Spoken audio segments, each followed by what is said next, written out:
そしたらですね、もう単刀直入に言います。なんと私、ひまひま。目がめっちゃ乾いてる。実は3分前まで寝てました。一銭のせこんにちは、ひまひまです。今日はですね、皆さん、なんと、今回ですね、私、アレルギー検査をしてきました。はい、ということで、実際に病院に行って、ガチのアレルギー検査です。普通にもう病院のただのアレルギー検査をしてきたんですけど、ちょっとその結果が、やばかったんですよ。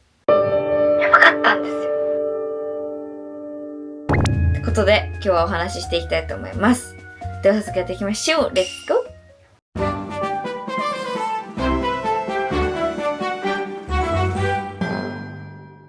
はい、ということで、まずなんでアレルギー検査をしに行ったのかっていうことなんですよ。実はなんですけど、以前から、なんか体調が悪いなってことがすごい増えてて、なんかわかんないけど体調が悪いみたいな。それが別にアレルギーってことには結びつかなかったんですけど、まあちょっとでもなんかね、体調が悪いっていうよりも、これを食べたらなんか体調が悪いぞっていうものがあったんですよ。ちょっとそれが怪しいぞということで、今回アレルギー検査をしに行ったという感じです。でなんですけど、まあこうね、アレルギー検査をするとね、何がわかるかというと、じゃん、こんな感じ。まあ、食べ物はもちろんなんですけど、花粉とか、動物とか、まあ大体わかるんですよ、すべて。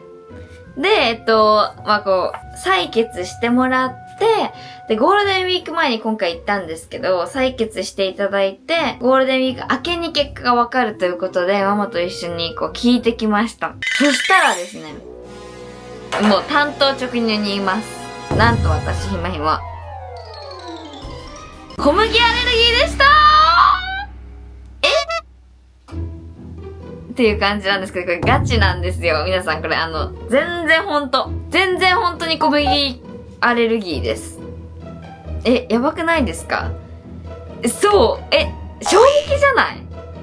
だって、今まで17年間生きてきて小麦がもう大好きすぎて、うどん、ラーメン、パン、ピザ、まあ一緒か。もう本当にクッキー、お菓子、スイーツ、もう全部小麦が使われてるんですよ。で、全部食べてきたのに、なぜか小麦アレルギーでした。やばいですよね。で、これなんで分かったかというと、私、小麦粉がほんと好きなんですよ、それこそ。まあ、グルテンフリーって言葉があるように、今は結構少しずつこう、グルテンを、まあ、食べ過ぎないようにしましょうとか、いろいろあると思うんですけど、米粉で作ったケーキとか、米粉パンとか、いろいろあると思うんですけど、やっぱりでも小麦が好きってことで、結構、なんだろう、まあ、パンもめちゃくちゃ食べてたし、で、なんかまあ、結構ダイエットみたいなのも、一応自分の中では意識があるので、例えばサラダの日とか、お昼ご飯サラダとかね、パンを少なめにしようとかだったんですけど、最近結構食に興味が出てきて最近って言っても結構ね、でもその興味の出方の具合がもう今まで以上に。で、別になんか好きなものを好きな時に食べようっていう考えになって、で、ラーメン、それこそ二郎系ラーメンをママと食べに行ったりだとか、お友達とこうスタバの新作が出たら、スタバの、本当に、まあ、ベーグル、あと、ドーナツと、サンドイッチとか、そういうの全種類食べようみたいな感じを言ってて、食べたりとかしてたんですよ。そしたら多分、小麦粉の量が自分の中で制限があるのか、小麦粉が使われてる商品を食べた後、結構な確率でなんか、本当にここら辺がイガイガして、ちょっと、目が霞むみたいな。結構これ本当に目が霞むまではいかないけど、ちょっと頭がぼーっとするぞとか、なんか、クラクラしそうになるとか、そういうね、ちょっと不調だなって、完全な完璧な状態じゃないなっていうのがすごく続いてたんですよ。で、なんか、一番最後に自覚したのはやっぱりラーメン食べた後で、ラーメンって多分結構なまあ一応麺なんでやっぱり、しかも二郎系ラーメンで結構量が多かったんですよ。で、多分小麦粉の量も多かったのか、もうすごい、お店とか見てても、なんかぼーっとしちゃうんですよね。なんか食べ過ぎたなっていう自覚はしてましたけど、ただそこでなんか、あれちょっとやっぱり小麦粉危ないかもって思ったんですよ。で、お母さんに言って、じゃあ小麦粉の、じゃあそういうこともあるから今後のためにもアレルギー検査しに行こうって言って、したらまさかの小麦粉アレルギーでした。で、やっぱりなんか、小麦粉食べた後不調だなって思って、小麦粉アレルギーの特徴みたいなの調べたんですよ。そうで、例えばジンマシン、かゆみ、腹痛とか、呼吸困難、くしゃみ。結構、いろいろあるんですけど、ただ、こう調べていくうちに、私が、って思って、結構、自分が、小麦アレルギーかもって確信に変わったきっかけが、大人になってからも、いつでも発症します、みたいな感じだったんです。だから、生まれつき小麦アレルギーじゃない人は、小麦アレルギーになる可能性がありませんってことじゃなくて、全然、成長過程中にあるっていう。発症する可能性があるっていうことで、これはもしや私も、生きていく中で、小麦アレルギーになっちゃった分類かもと思っていったら、本当にそうしたっていう感じです。なんか今まではもう全くそんなこと気にしたこともなかったし、小学校6年生ぐらいの時にアレルギー検査したんですよ。その時は全然大丈夫だったので、多分本当に、ここ1、2年目ないから多分半年本当でもそれぐらいな気がします。で、ですね、一応こんな感じで出るんですよ。で、一応皆さんこれ言っておきたいんですけど、私はもう全然小麦アレルギーではあるけど低いです。クラス1だし、陰性かみたいな、陰性か陽性かみたいなこの線があるんですけど、私は小麦アレルギーここなんで、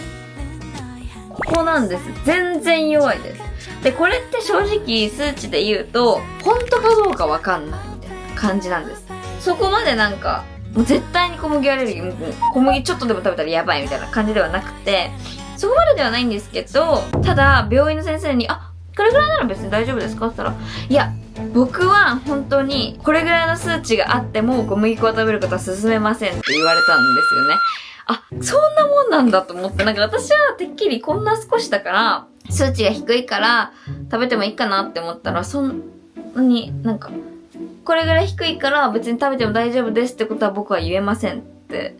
言っていただいて、これそんなに結構私気をつけなきゃいけないことなんだなって思いました。そう。びっくりしたんだけど。ただね、まだ全然ひどくはないので、正直小麦粉をもう本当に一口も食べないように避けようとか、もう全然そんなことはなくて、全然食べるんですけど、ただ、食べ過ぎないようにはしてます。なので、例えば一食小麦粉のご飯とかは全然食べないようにしてる。スパゲッティ、一食分、スパゲッティとかね、ラーメンとか、ドーナツ1個とかはあんまりいいかも。でも、ピザとか食べても別になんかそんなに、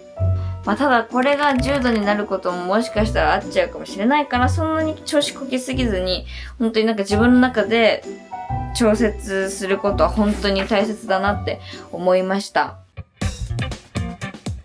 で、なんか、大体なんですけど、私これ 0.34 だから、偽陽性みたいな感じなのかな ?0.34。一応、この数値になると偽陽性みたいな感じなんですけど、ただ危ないよとは言われましたね。だからあんま食べ過ぎないようにしようという感じです。で、他になんですけど、わかりますか？こう飛び抜けてんの。これやばくないですか？これ私、もう小学校の時からなんですよ。これやばいからね。クラス6がマックスなんですけど、クラス6ですよ、私。陽性中の陽性も真っ赤っかのラインにいるのが実はこれ、スギ花粉なんですよね。で、ヒノキ花粉もあります。スギが一番もうビーンってやばいじゃないですか、これ。で、次、ここの2個が何かというと、ヤケヒヨウヒダニ。ハウスダストです。ハウスダストもね、ちょっと結構きついし、ダニもあるんだなって思いました。で、あとは、カモガヤっていうちょっとなんか、こんな感じの画像。カモガヤ。猫じゃらしみたいなやつと、あと、大泡返りがありました。で、私、豚草あると思ったら全然なかったです。で、なんとですね、猫アレルギーは今まであったんです、私。なんと、犬アレルギーでした。ちょっと、これも意外じゃないですか？ちょっとピノちゃん、皆さん、うちにはですね、ワンコ、2人いるんですよ。ね、ピノちゃん。ピノちゃんでーす。しかもそれも小1の時から、アロマちゃん、もう今11歳、11年間一緒にいて、で、ピノちゃん7年なんですけど、犬アレルギーなんですね。びっくりして、だって犬アレルギーってわかんなかった。でも猫アレルギーでも猫飼ってる方もいらっしゃいますし、あとはそんなにひどくないんですよ、犬アレルギーも。なんか、小麦アレルギーで一緒ぐらい。そこまでなんですけど、猫アレルギーの方がちょっとあって、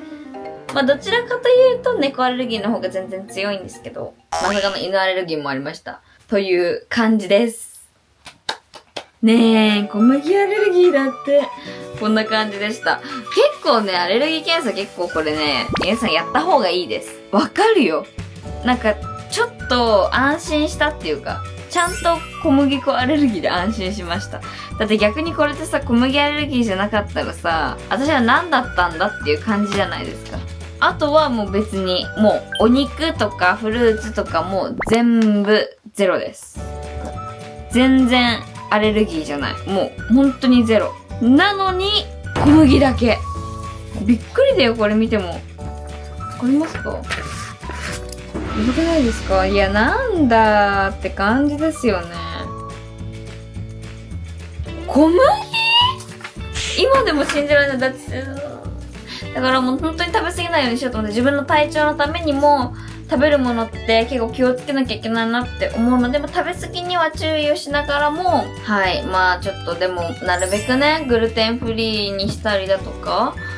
気をつけていけたらいいなと思います。少しでもちょっとなんかそういう疑いがある方は、ぜひひまみたいにアレルギー検査してみるのもいいかなと思います。というわけで今回はまさかのひま小麦アレルギーになるでした。17歳の夏。意外すぎたよね。もう、